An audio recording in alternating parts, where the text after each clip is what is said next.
내 아내가 바람을 피우고 있었습니다. 사설 탐정을 통해 이 사실을 알게 되었습니다. 형사를 고용했는데 추가 비용을 내면 그 남자의 신원을 조사할 수 있다고 말했지만 거기서 멈추기로 결정했습니다. 이제 아내의 슬픔을 마주하는 것밖에 남지 않았습니다. 분노, 공허함, 찰흙처럼 모든 감정이 뒤섞여 있습니다.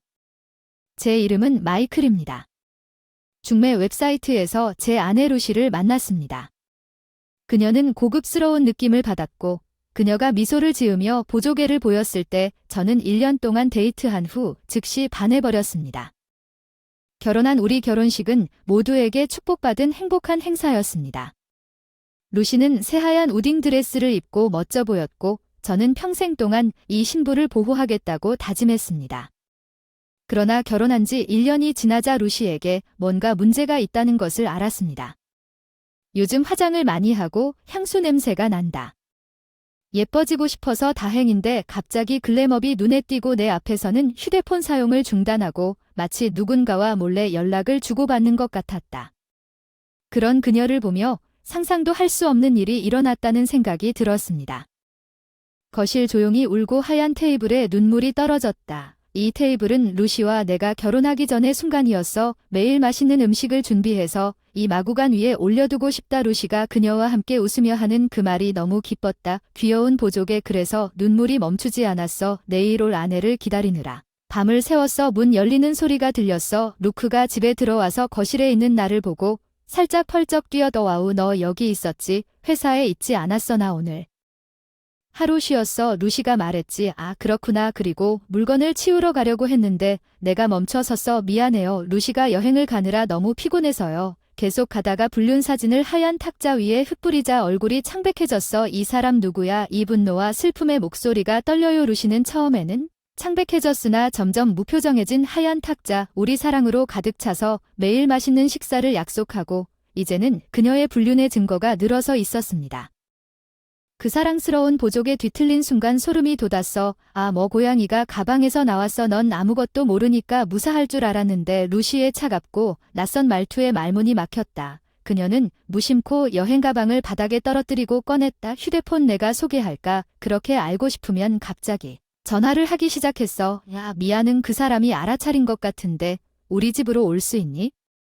그녀는 애인에게 전화를 걸었고 몇 분 안에 이 애인이 우리 집에 도착했다. 방금 루시를 데려다주고 돌아오는 것 같더니 뒤돌아서 돌아와야 했다. 이 남자는 인사도 없이 마치 집주인인 것처럼 우리 숙소에 들어와서 와. 집이 너무 좁다. 루시야, 너 망가졌구나. 그런가 보다.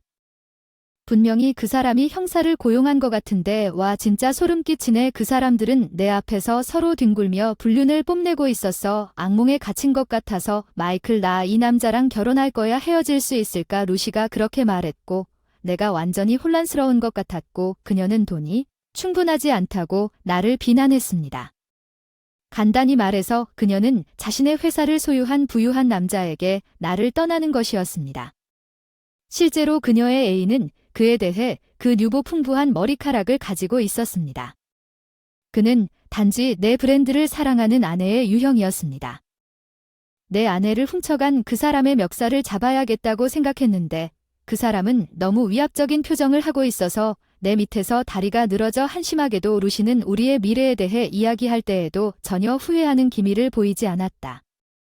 대신 그녀는 애인에게 붙어 있었고 우리 자산에 대한 관리가 필요하지 않으며 빠른 이혼을 원한다고 말했고 분명히 위자료를 지불할 의사도 없었으며 루시와 그녀의 애인에게 반격할 말도 찾을 수 없었습니다. 그들은 불신앙 이후 말도 안 되는 소리를 내뱉었습니다. 나는 이 모든 것 속에서 머리를 가둘 수 없었습니다. 그녀의 애인은 터무니없는 웃음을 지었습니다. 남은 음식이 마음에 들지 않으면 내 전처를 데려도 됩니다. 이해하는데 시간이 좀 걸렸지만 그 사람도 이미 결혼한 것 같으니 이중불륜이야. 야, 재벌인 아내를 데려가는 게 어때? 잘 지내야지. 루시는 믿을 수 없을 만큼 웃으며 덧붙였다. 이 사람들은 상처 주는 말을 참지 못하는 게 무슨 문제인가. 나는 그들에게 그냥 가져가라고 말했다. 물건을 들고 나가고 나는 집 밖으로 뛰쳐나갔고 그들의 웃음소리가 거실에 울려 퍼졌다.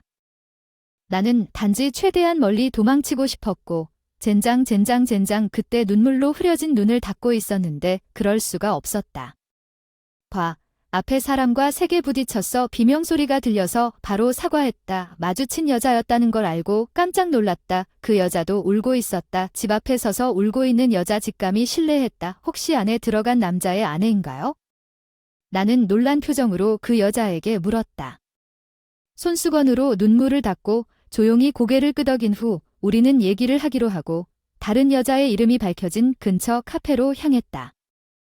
내가 그녀의 말을 들었을 때 수전은 남편의 불륜에 대해 의심하고 조사하고 있던 것 같았고 우연히 내 아내 루시인 다른 여성의 집을 추적하는 데 성공했습니다. 우연히 수전은 그가 루시를 내 집에 데려가는 것을 보았습니다. 그녀는 택시를 타고 가던 중 남편의 차가 갑자기 유턴하고 돌아오는 것을 보고 남편이 여전히 여주인과 장난을 치지 않았다면 그들과 맞서는 것이 좋겠다고 생각하여 화가 나서 바로 달려갔습니다. 우리 집인데 창문 너머로 그 남편과 루시의 웃음소리와 그 남편이 하는 말을 들으니 내가 너에게 주겠다. 내 전 부인이 귀를 때리더니 으스스한 파도가 그녀를 압도했다. 그녀는 서서 얼어붙어 울고 있었는데 그때 그녀가 마주쳤다. 집에서 뛰쳐나오면서 얻은 이야기입니다. 저는 수잔에게 제가 어떻게 아내에게 배신당했는지 설명했습니다. 저는 형사를 고용했고 그것이 바로 제가 배신에 대해 알게 되었고 제 아내가 방금 전에 겪었던 일을 알게 된 것입니다. 그때 이혼하자고 했더니 수잔은 그냥 내가 하는 말을 끝까지 조용히 들어줬는데 우리 둘 다 힘든 시간을 보내고 있지 않나. 내가 머뭇거리며 수잔은 자조적인 웃음으로 대답하고 싶었다. 내 남편을 믿는 건 모두 헛된 일이었음이 밝혀졌죠. 그 후 우리 둘 다 우리가 사랑하는 파트너에게 배신당하고 버림받는 현실을 받아들이면서 조용히 멈췄어요. 수잔도 그랬을 거예요. 웨이터가 내가 주문한 커피를 약간 더 리필해 주었을 때 수잔은 나에게 치게 물이라면 미안하지만 내가 당신 집에 잠시 머물러도 괜찮을까? 우유 저어주는 걸 그만뒀다고 말했다. 내 커피에 그녀는 그녀가 부모님의 뜻에 반하여 남편과 결혼했고 지금은 친구가 거의 없고 멀리 떨어져 있어서 남편이 돈을 통제하기 때문에 그녀가 원하는 대로 돈을 사용할 수 없다고 설명했습니다. 하루가 지나면 남편이 집에서 나가라고 해서 가사도우미도 하고 집도 구하고 일도 병행하라고 애원한다. 잠시라도 생각에 잠겼다. 커피를 저으며 아무 말도 하지 않더니 수잔이 슬픈 미소를 지으며 말했다. 미안하다. 무리한 부탁을 해서 잊어버려라. 우리 가족이 그 남자와 결혼하지 말라고 수없이 경고했는데 그 말을 듣지 않은 것이 후회된다. 지금은 멍청했다. 그런 남자와 연루되려면 수잔이 영수증을 들고 나에게 인사한 뒤 자리에서 일어났다. 그녀는 식당을 나가려고 했다. 수잔은 남편이 살고 있는 집과 자신을 대신할 여자를 떠나야 할 것이다.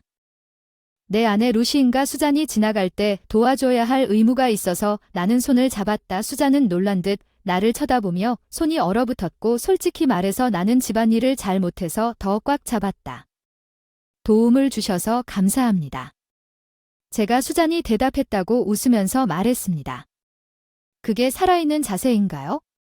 물론 괜찮습니다. 공교롭게도 오늘부터 방이 비어 있어요. 그녀에게 말했어요. 드럼 소리가 들려서 놀라서 집에 갔어요. 이혼에 직면한 날 수전은 짐을 싸고 우리 집에 왔고 우리 둘 다 피곤해서 곧바로 잠자리에 들었습니다.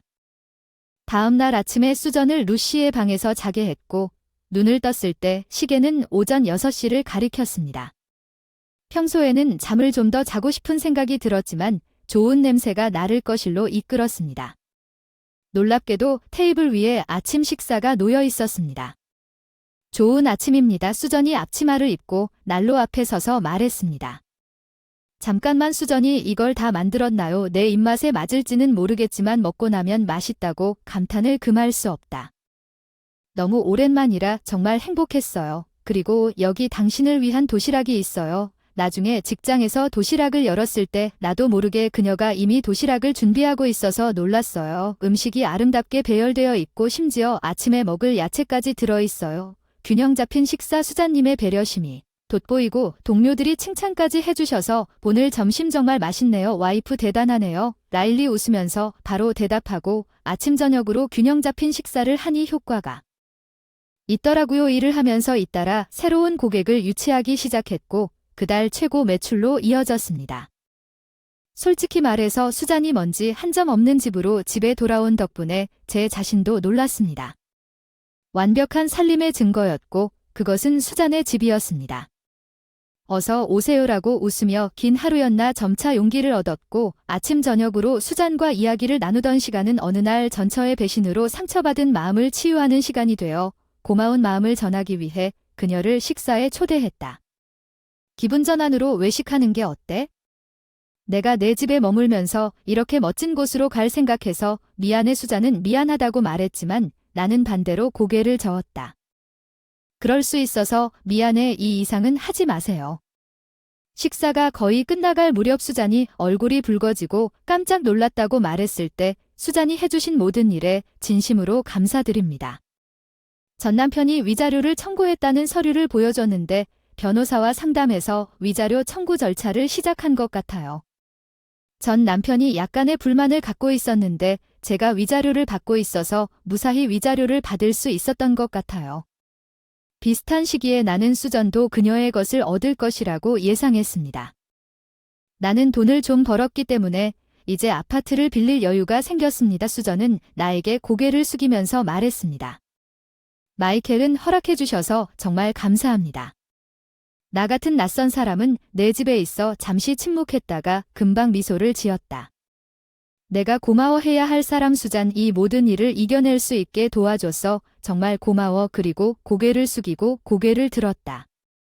수잔은 뭔가를 기다리는 듯 나를 바라보고 있었는데 우리는 잠시 서로를 바라보다가 일어나더니 웨이터의 목소리로 우리의 특별한 저녁은 끝났고 그 후 우리는 나에게 감사하다고 인사한 뒤 몇 마디 말을 주고받은 다음 날 집으로 돌아갔다. 수잔 집을 나와 이제 넓어진 집을 바라보다 몇 달 후 갑자기 초인종이 울리고 현관문을 열려고 갔는데 거기엔 전처인 루시가 서 있었다.